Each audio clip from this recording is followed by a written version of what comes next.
Praneeth group వారి group R Spanish model triplex villas Dundigal Gagillapur. మరిన్ని వివరాలకి ఈ కింద నంబర్ని సంప్రదించండి. 4 రోజుల వ్యవధిలో 3 మహిళలు అనుమానాస్పద మృతి ఉత్తరాంధ్ర జిల్లాల్లో ఒక్కసారిగా ఉలిక్కిపాటు గురిచేసింది. విజయనగరం జిల్లా డెంకాడకు చెందినటువంటి ఒకే కుటుంబానికి చెందినటువంటి 3 మహిళలు 25వ తేదీన ఒక చిన్నారి, అదేవిధంగా ఈరోజు శ్రీకాకుళం రూరల్ మండలం రాగోలు గూడెం సమీపంలో ఉన్నటువంటి ఈ నేలబావిలో పడి తల్లి కూతుర్లు ఇద్దరు కూడాను మృతి చెందారు. దీనికి సంబంధించినంత వరకు విజయనగరం జిల్లా ఏదైతే డెంకాడకు సంబంధించినటువంటి సరస్వతిని ఆవిడది మాత్రం స్వగ్రామం శ్రీకాకుళం జిల్లా గూడెం గ్రామం కావడంతో ఆమె కుమార్తె వరలక్ష్మి మాత్రం డెంకాడకు చెందిన శ్రీనివాస్కి ఇచ్చి 15 ఏళ్ల క్రితం వివాహం చేశారు. అక్కడ స్థిరావాసం ఉన్నటువంటి వారికి మాత్రం 11 ఏళ్ల చంద్రిక అనే మనవరాలు ఉంది.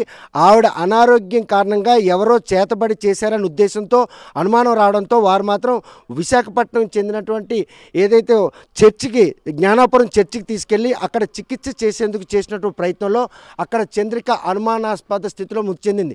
ఈ విషయంపై 25వ తేదీన డెంకాడ పోలీసులు కేసు నమోదు చేసి వీరిద్దరిని కూడా అంటే సరస్వతిని వరలక్ష్మిని విచారించేందుకు వస్తారన్నటువంటి ఒక అనుమానంతో వారు మాత్రం రాత్రి 2 గంటలప్పుడు డెంకాడ నుంచి బయలుదేరి తమ స్వగ్రామైనటువంటి గూడెం రావాలని చెప్పి వస్తున్న క్రమంలో ఈ మార్గ మధ్యలో ఉన్నటువంటి ఈ నేలబావిలో పడి ఇద్దరు తల్లి కూతుర్లు కూడాను ఆత్మహత్య చేసుకున్నారు. ఆత్మహత్య చేసుకునే క్రమం కూడాను వారు అంటే ఎవరైనా బతుకుతారేమోనన్నటువంటి ముందస్తు జాగ్రత్త నేపథ్యంలో ఇద్దరు కూడా చున్నీలతో ఒకరికొకరు కట్టుకొని ఈ నేలబావిలో దూకి చనిపోవడం జరిగింది.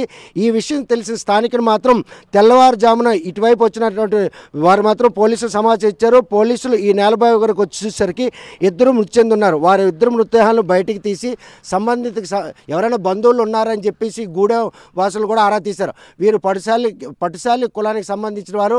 ఎప్పుడో 15 ఏళ్ల క్రితం సరస్వతి మాత్రం తన కూతురు అల్లుడితో పాటు డెంకాడలో నివాసం ఉంటూ మనవరాలకు వచ్చినటువంటి ఆ కష్టం ఎవరో చేతబడి చేశారు. విశాఖపట్నంలోని ఏదైతే జ్ఞానాపురం చర్చి ఉందో చర్చికి తీసుకెళ్లి అక్కడ చికిత్స చేయించేందుకు చేసిన ప్రయత్నంలో మనవరాలు చంద్రిక అనుమానాస్పద స్థితిలో మృతి చెందడం.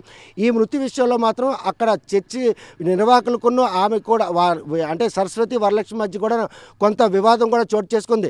ఎందుకంటే చర్చి ఫాదర్ రాకముందే చంద్రిక మాత్రం అక్కడ మృతి చెందడం, ఫాదర్ వచ్చిన తర్వాత అక్కడ కొంతమంది వచ్చి ఎవరైతే చంద్రిక చికిత్స చేస్తున్న నేపథ్యంలో ఆవిడ నోట్లో గుడ్లు కుక్కి మరి ఆవిడని చికిత్స చేసేందుకు ప్రశ్నించేటప్పటికి మాత్రం అమ్మమ్మ సరస్వతి మాత్రం వాళ్ళని ప్రతిఘటించి ఇక్కడ నుంచి వెళ్ళకపోతే తాను ఆత్మహత్య చేసుకుంటాను బెదిరించడంతో వారు మాత్రం అక్కడ నుండి వెళ్ళడం జరిగింది. ఈ పరిణామాలన్నీ చర్చిలో ఏదో పెనుగులాట మాత్రం చోటు చేసుకుందన్నటువంటి అనుమానాలు తలెత్తిన పోలీసులు మాత్రం చివరికి పోలీసులు కూడాను నిర్ధారణకు వచ్చారు. ఆమె అనారోగ్యం కారణంగానే చంద్రిక మృతి చెందిందని చెప్పి కేసు నమోదు చేశారు.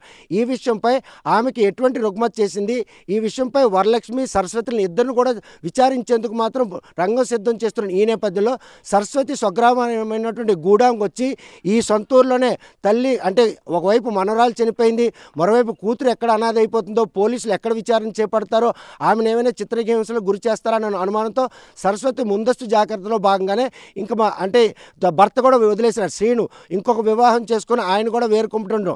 మగ దిక్కులేనటువంటి ఆ కుటుంబానికి మాత్రం సరస్వతి మనవరాలను కాపాడుకోలేకపోయిన ఒక మదనపాటు, కూతురు ఎక్కడ అనాథ అవుతుంది అన్నటువంటి ఒక దిగులు. ఈ 2 పరిణామాలు కూడాను సరస్వతి వరలక్ష్మి మాత్రం గూడెం సమీపంలోని ఈ నేలబావిలో ఆత్మహత్య చేసుకున్నాను అన్నటువంటి ప్రాథమిక సమాచారం మాత్రం పోలీసులు నిర్ధారించారు. గూడెంలో ఎవరు కూడా వారికి సంబంధించిన బంధువులు లేరు. ఆస్తులన్నీ అమ్ముకొని 15 ఏళ్ల క్రితమే విజయనగరం జిల్లా డెంకాడ వెళ్ళిపోయిన ఒక నిర్ధారణకు వచ్చారు. ఇది మాత్రం కేవలం వారిద్దరూ కలిపి ఆత్మహత్య చేసుకున్నారు. ఎక్కడ డెంకాడ పోలీసులు వచ్చి తన కూతురుని విచారిస్తున్నటువంటి ఉద్దేశంతోనే సరస్వతి కూతురుని తీసుకొని వచ్చి సొంత గడ్డపై మృతి చెందాలన్న ఉద్దేశంతో ఈ పరిసర ప్రాంతాలన్నీ కూడా ఆమెకు తెలిసిన ప్రదేశం కావడంతోనే ఆమె ఇక్కడికి వచ్చి ఈరోజు మాత్రం గూడెం రాగోలు మధ్యన ఉన్నటువంటి రోడ్డు పక్కన ఉన్నటువంటి ఈ నేలబావిలో దూకి ఇద్దరు తల్లి కూతురు ఆత్మహత్య చేసుకున్నారు. 4 రోజుల వ్యవధిలో మనవరాలు, కూతురు, అమ్మమ్మ ముగ్గురు కూడా మృతి చెందడం మాత్రం అక్కడ డెంకాడలో మాత్రం విషాదచారణలు అనుకున్నాయి. ఇప్పటికే చంద్రిక మృతికి గల కారణాలను పోలీసులు ఇంకా ఆరా తీయక ముందే ఎవరైతే దీంట్లోనూ ప్రధానమైనటువంటి సరస్వతి వరలక్ష్మి ఉన్నారో వారిద్దరు విచారిస్తారన్నటువంటి భయంతోనే వారు ఆత్మహత్య చేసుకున్న శ్రీకాకుళం రూరల్ పోలీసులు మాత్రం నిర్ధారణకు వచ్చారు. ప్రస్తుతం ఆ మృతదేహాలు మాత్రం రిమ్స్ హాస్పిటల్కి పోస్ట్ మార్టం నిమిత్తం తరలించారు. బంధువులు ఎవరూ లేకపోవడం, భర్త కూడాను వీరిని పట్టించుకోవడం, ఈ పరిణామాలన్నీ కూడా ఈ ముగ్గురు మృతికి సంబంధించినటువంటి కారణాలు తెలుసుకునేవారు ఎవరు ఎవరూ లేకపోవడంతో అటు డెంకాడ్ పోలీసులు కావచ్చు, ఇక్కడ శ్రీకాకుళం రూరల్ పోలీసులు కావచ్చు, ఈ కేసులో ఎవరు ఈ మృతులకు కారణాలు అన్న విషయం బాహ్య ప్రపంచానికి లోతైన దర్యాప్తు చేసి చెప్తే తప్ప తెలిసే పరిస్థితి లేనట్టు పరిణామాలు చోటు చేసుకునే అనడంలో ఎటువంటి అతిశక్తి. రాగోలు సమీపంలోని ఇద్దరు మహిళలు ఆత్మహత్య చేసుకున్నటువంటి నేలబావు నుండి వీడియో జర్నలిస్ట్ రామకృష్ణతో సత్యం, RTV శ్రీకాకుళం. మరిన్ని వీడియోస్ కోసం ఛానల్ ని సబ్స్క్రైబ్ చేయండి. లేటెస్ట్ అప్డేట్స్ కోసం వాట్సాప్ ఛానల్ ని ఫాలో అవ్వండి. ఆ లింక్ డిస్క్రిప్షన్ లో ఉంది.